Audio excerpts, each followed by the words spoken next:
बिहार के असेंबली के चुनाव हो रहे थे तो बाज लोगों ने हमसे कहा कि ओवैसी यहाँ पर हवा गठबंधन की है। हमने कहा हम हवा को देखकर काम नहीं करते, हमने तूफानों से मुकाबला करने का हुनर सीख लिया है, हम मुकाबला करेंगे।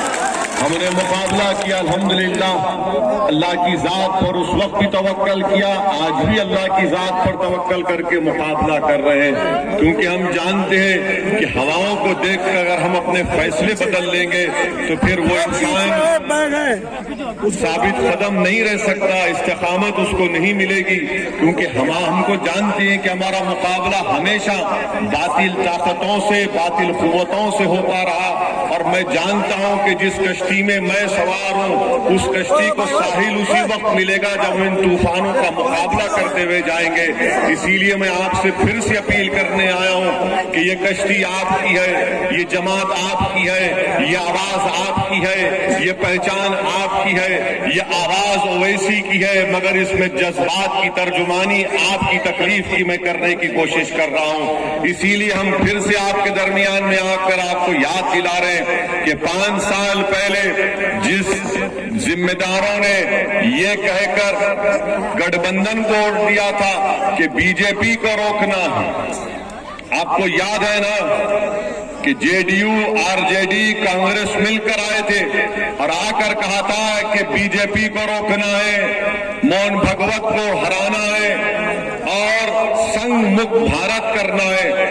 मैं आपको आज याद दिला रहा हूं, मैं कोई गुरूर और तकब्बुर के तौर पर नहीं बल्कि आपको याद दिला रहा हूं। मुझे कोचा दामन में कई जलसे करने का मौका अल्हम्दुलिल्लाह मिला। मैंने हर जलसे में आपको याद दिलाता रहा कि मेरी बात जहन नशीन कर लो, इलेक्शन के बाद नीतीश कुमार नरेंद्र मोदी के गोद में बैठ जाएगा तो उस वक्त जेडीयू आरजेडी कांग्रेस के लोग मेरा मजाक उड़ाते थे, मेरी तौहीन करते थे, मगर मैं आज आपके दरमियान में खड़ा हूं। बताओ मैंने 5 साल पहले जो बात की थी क्या वो सच साबित हुई नहीं हुई? जिसको आपने वोट किया वो आज नरेंद्र मोदी के गोद में बैठकर दूध पी रहा है। हमने 5 साल पहले आपसे कहा था कि जेडीयू को वोट देने का मकसद यही है, मतलब ये है आरजेडी का वोट देने का, ये कांग्रेस का साथ देंगे, सब के सब बीजेपी का साथ देंगे। आप बताइए जिस जेडीयू आरजेडी और कांग्रेस ने आपका वोट लिया और वोट लेने के बाद अगर उसमें से उनका एक साथी बीजेपी की तारीफ करके बिहार में बीजेपी को इख्तिदार या सत्ता देता है तो क्या ये जिम्मेदारी आरजेडी पर कांग्रेस पर आयद नहीं होती? 5 साल पहले मुझको कहा गया था कि ये वोट कठुआ है। मैं आज भी कह रहा हूं और कल भी कहता रहूंगा, मेरा काम वोट काटना नहीं है, मेरा काम दिलों को मिलाना है और मैं इंशाअल्लाह दिलों को मिलाकर ही जब तक अल्लाह मुझे इस दुनिया में जिंदा रखेगा मैं दिलों को मिलाता रहूंगा। जब तक जिंदगी मुझसे वफा करती रहेगी मैं दिलों को मिलाता रहूंगा। मगर असल वोट के चोर तो जेडीयू आरजेडी और कांग्रेस वाले, ये वोट के चोर हैं जिन्होंने आपसे आपका वोट की चोरी की और उसके बाद आपको धोखा देकर आपके पीठ में खंजर मारकर जाकर नरेंद्र मोदी का साथ किया। क्या ये जिम्मेदारी आरजेडी कांग्रेस की नहीं है? बताओ इनके पास क्या जवाब है? इसका कोई जवाब नहीं है। हम सीमांचल की पसमानदगी की लड़ाई लड़ रहे हैं और हम आपसे कह रहे हैं कि इजहार असवी को इंशाअल्लाह ताला आप कामयाब करेंगे। तो इजहार असवी जब विधानसभा में जाएंगे, मुख्यमंत्री इंशाअल्लाह अगर अल्लाह ने चाहा उपेंद्र कुशवाहा भी बनेंगे असवी साहब से आपके दरमियान में, तो मैंने उनसे कहा तो फिर आपको कह रहा हूं कि इजहार असवी साहब अगर आप मुख्यमंत्री से करेंगे,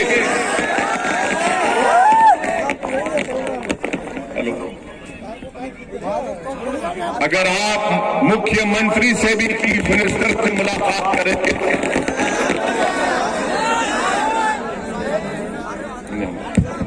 हाँ अभी ठीक, चलिए कोई बात नहीं, होता है, हमारी आवाज को कोई नहीं रोक सकेगा इंशाअल्लाह। अगर इज़हार असवी की मुलाकात चीफ मिनिस्टर से भी होगी वक्त के, तो हम आपके दरमियान में खड़े होकर इज़हार असवी साहब से कह रहे कि ना आपकी गर्दन झुकी हुई होगी, ना आपकी नजरें नीची होंगी, बल्कि आंख में आंख डालकर, गर्दन तान कर, सीना तान कर आप सीमांचल के कोचा दामन के आवाम के मसाइल की तर्जुमानी करेंगे। जो यहाँ का विधायक जिसको वोट दिया गया था, गठबंधन झूठ बोलकर हमारे पीठ में खंजर घोंपकर धोखा देकर और हासिल किया, ये इनको इनकी पार्टियों से, आरजेडी से, जेडीयू से, कांग्रेस से टिकट इसलिए दिया जाता है, इनको इसलिए टिकट दिया जाता है कि इनसे कहा जाता है कि तुम्हारा काम गर्दनों को नीचे झुकाओ, हमारी आंख में आंख नहीं मिलाना और हम तुमको जहां कहे वहां पर बैठ जाओ। मैं आपसे कह रहा हूं कि मैं इन चीजों को नहीं मानने वाला हूं। हिंदुस्तान की पार्लियामेंट में अगर गरीब अवाम ने मुझे इम्तियाज जलील को कामयाब करके भिजाया तो हम दो ही सही, मगर अल्लाह के करम से 540 के अवाम पर हम भारी पड़ जाते हैं जब हम ये मिजाज हमारा है। और यही मिजाज इज़हार असवी साहब को इंशाअल्लाह ताला जब पटना में जाएंगे तो बिहार की विधानसभा में इज़हार असवी ना नजरों को झुकाएगा, ना गर्दन को झुकाएगा, बल्कि सीना तान कर कहेगा कि सुनो मोदी, अगर तुम्हारा 56 इंच का है तो मेरा 60 इंच का मेरे पास है। मैं यहां पर बताऊंगा उनकी दास्तान को। आप पूछिए इन लोगों से, आरजेडी जेडीयू के लोगों से, कि तुमने 5 साल पहले हमसे धोखा करके झूठ बोलकर वोट हासिल किया था। वोट कटवा कौन साबित हुआ बताओ आप? किसने आपके वोट की चोरी की और बीजेपी के साथ जाकर बैठ गए? तीसरी बात, एनपीआर, एनआरसी और सीएए का जब एहतजाज चल रहा था, पूरे किशनगंज में चला, पूरे सीमांचल में चला, मैं आपको से पूछ रहा हूं, क्या जब ये सीएए, एनपीआर, एनआरसी का एहतजाज चल रहा था तो क्या आपने आरजेडी और जेडीयू के लोगों को देखा रोड पर एहतजाज करते हुए? क्या आपने सीएए, एनपीआर, एनआरसी के एहतजाज में जब कांग्रेस, जेडीयू, आरजेडी को नहीं देखा, किसको देखा आपने? अख्तर अली खान को देखा। किसने देखा? किसको देखा आपने? हमारे किशनगंज के एमएलए वहां पर, वो रोड पर थे, आप रोड पर थे, हमारी बहनें थी, हमारी माएं थी, क्यों एहतजाज कर रही थी सीएए, एनपीआर, एनआरसी के लिए? क्योंकि हमारी बका का मसला था। और सुनो सीमांचल की जनता, सुनो कोचा दामन के मेरे गयूर भाइयों और बहनों, मेरे बुजुर्गों, यही बीजेपी ने कहा कि हम सीएए, एनपीआर, एनआरसी को लागू करेंगे, इसलिए कि सीमांचल किशनगंज में घुसपैठी है। मैं आज के जलसे में मौजूद तमाम से एक सवाल करना चाह रहा हूं, बताओ आप घुसपैठी है? क्या आप घुसपैठी है? क्या आप इस भारत के बाइज्जत अव्वल दर्जे के शहरी नहीं है? तो फिर क्यों खामोश बैठी आरजेडी? क्यों खामोश बैठी जेडीयू जब आरएसएस, बीजेपी से तमाम सीमांचल की जनता की बेइज्जती की जा रही थी? किसने उनको मुंह तोड़ जवाब दिया? मजलिस इत्तेहादुल मुस्लिमीन ने उनको मुंह तोड़ जवाब दिया। टीवी पर पार्लियामेंट में हमने खड़े होकर कहा कि किसने कहा तुमसे कि सीमांचल में घुसपैठी है? अरे ये वो लोग गयूर लोग हैं जिन्होंने पाकिस्तान के पैगाम को ठुकराया, जिना के पैगाम को ठुकराया, तुम्हारी नाइंसाफी को बर्दाश्त कर रहे, तुमने इन पर जुल्म किया।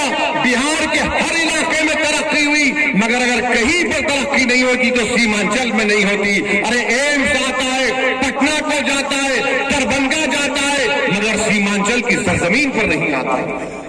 एक एक चीज की अगर मैं दास्तान बयान करना शुरू करूं तो बहुत लंबा वक्त लग जाएगा, मगर ये लड़ाई आपकी लड़ाई लड़ रहे, ये आपकी लड़ाई है, आपके बच्चों के मुस्तकबिल की लड़ाई है, इन बच्चों की तालीम की लड़ाई लड़ रहे।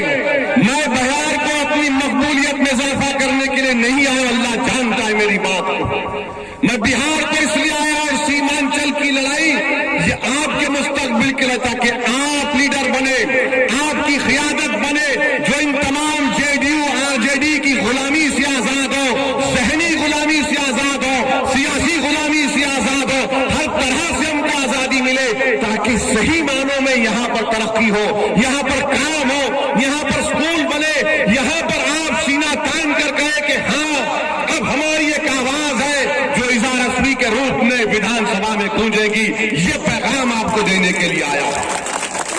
मेरे अजीज दोस्तों और बुजुर्गों, बहुत सी बातें होती हैं, बहुत से नारे लगाए जाते हैं, अब जब आरजेडी के लोग आएंगे तो एक ही बात कहेंगे, देखो बीजेपी को रोकना है।